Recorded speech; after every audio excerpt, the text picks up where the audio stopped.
Fired Prichard police officer Jonathan Murphy faced a judge for his preliminary hearing this morning after investigators say he shot and killed a man while he was off duty at an apartment complex in Mobile last month.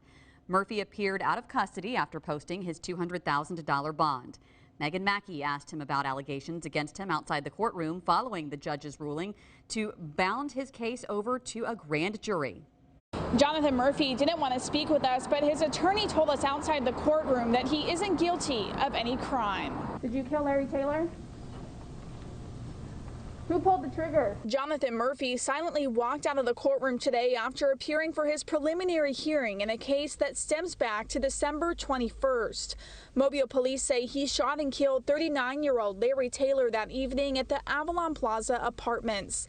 An investigator who testified at the hearing said Murphy shot Taylor multiple times after they got into a verbal fight that turned physical. According to the homicide detective, Murphy and Taylor both lived in separate apartments at the complex, and the two had an ongoing dispute about noise.